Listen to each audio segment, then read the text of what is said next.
Hello दोस्तों, मैं writer निवेश और आप सभी का स्वागत है हमारे YouTube चैनल पर। आज मैं आप सभी लोगों को बेहद प्यार करने वाले कपल की प्रेम कहानी सुनाऊंगा। ये प्रेम कहानी हीर रांझा की है। ऐसे दुनिया में कई प्यार के किस्से और कहानी जो हमें प्रमाणित करते हैं कि सच्चा प्यार ना कभी हारता है ना कभी झुकता है, वो हमेशा अमर रहता है, चाहे दुनिया कितनों जालिम हो जाए। आखिर में जीत प्यार की ही होती है। इन्हीं कहानियों में एक कहानी हीर रांझा की है जो प्यार की ऐसी अमिट छाप छोड़ी जिसे दुनिया आज भी याद करता है।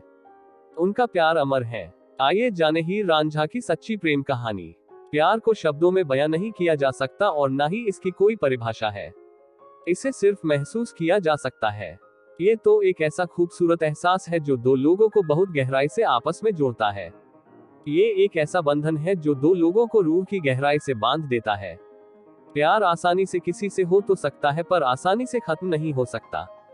प्यार को सिर्फ वो महसूस कर सकता है जो सच में किसी से सच्चा प्यार करता है। ये कहानी पाकिस्तान से शुरू होती है। पाकिस्तान की चेनाब नदी के किनारे पर तख्त हजारा नामक गांव था। मौजू चौधरी गांव का मुख्य जमींदार था। उसके 4 पुत्र थे और रांझा उन चारों भाइयों में सबसे छोटा था। रांझा का असली नाम धीदो था और उसका उपनाम रांझा था, इसलिए उसे सभी रांझा कहकर बुलाते थे। रांझा चारों भाइयों में छोटा होने के कारण अपने पिता का बहुत लाडला था।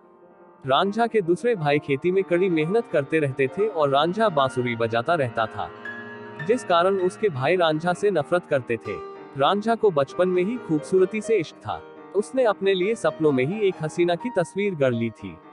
रांझा बड़ा ही आशिक मिजाज था। 12 साल की उम्र में पिता का साया उसके सिर से उठ गया था और भाइयों से विवाद हो गया। अपने भाइयों से अलग होकर वह सारा दिन पेड़ों के नीचे बैठा रहता और अपने सपनों की शहजादी के बारे में सोचा करता था। एक बार एक पीर ने उससे पूछा, तुम इतने दुखी क्यों हो? तब रांझा ने पीर को अपने द्वारा रचित प्रेम गीत सुनाए, जिसमें सपनों की शहजादी का उल्लेख था।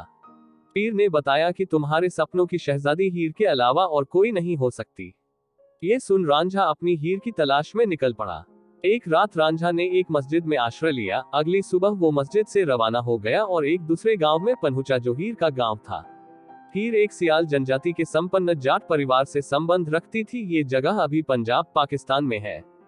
पहली बार हीर को देखते ही रांझा समझ गया कि यही मेरी सपनों की शहजादी है। हीर बहुत सख्त दिमाग वाली लड़की थी। एक रात रांझा चुपके से हीर की नाव में सो गया।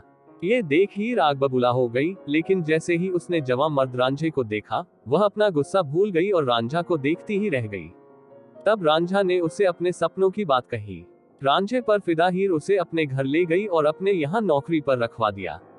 हीर के पिता ने रांझा को मवेशी चराने का काम सौंप दिया। हीर रांझा की बांसुरी की आवाज में मंत्रमुग्ध हो जाती थी और धीरे धीरे हीर को रांझा से गहरा प्यार हो गया। वो कई सालों तक गुप्त जगहों पर मिलते रहे, लेकिन हीर के चाचा को इसकी भनक लग गई और सारी बात हीर के पिता चुचक और मां मालकी को बता दी।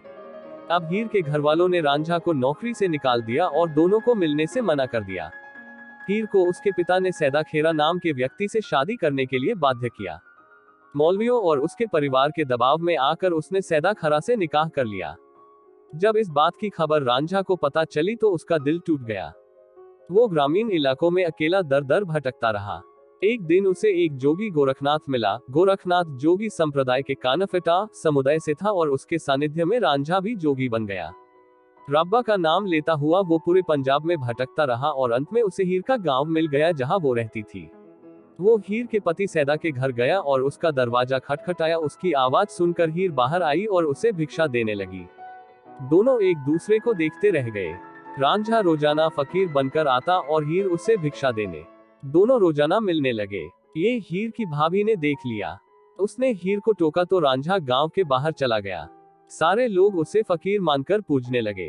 उसकी जुदाई में हीर बीमार हो गई। जब वैद्य हकीमों से उसका इलाज न हुआ तो हीर के ससुर ने रांझे के पास जाकर उसकी मदद मांगी। रांझा हीर के घर चला आया। उसने हीर के सिर पर हाथ रखा और हीर की चेतना लौट आई। जब लोगों को पता चला कि वह फकीर रांझा है तो उन्होंने रांझा को पीटकर गांव से बाहर धकेल दिया। फिर राजा ने उसे चोर समझकर पकड़ लिया। रांझा ने जब राजा को हकीकत बताई और अपने प्यार की परीक्षा देने के लिए आग पर हाथ रख दिया तो उसने हीर के पिता को आदेश दिया कि वह हीर की शादी रांझा से कर दे। राजा की आज्ञा के डर से उसके पिता ने मंजूरी तो दे दी, लेकिन शादी के दिन हीर के चाचा कैदों ने हीर खाने में जहर मिला दिया ताकि ये शादी रुक जाए। ये सूचना जैसे ही रांझा को मिली वो दौड़ता हुआ हीर के पास पहुंचा, लेकिन बहुत देर हो चुकी थी। हीर ने वो खाना खा लिया था जिसमें जहर मिला था और उसकी मौत हो गई। रांझा अपने प्यार की मौत के डैक को झेल नहीं पाया और उसने भी वो जहर वाला खाना खा लिया और उसके करीब उसकी मौत हो गई। हीर रांझा को उनके पैतृक गांव झंग में दफन किया गया, जहां आज भी प्रेम का मजार बना हुआ है। भले ही हीर मर गई, रांझा मर गया, लेकिन उनकी मोहब्बत आज भी जिंदा है। बस आज के वीडियो में इतना ही। अगर वीडियो जरा भी पसंद आई हो तो हमारे चैनल को सब्सक्राइब कीजिए और वीडियो को लाइक करें।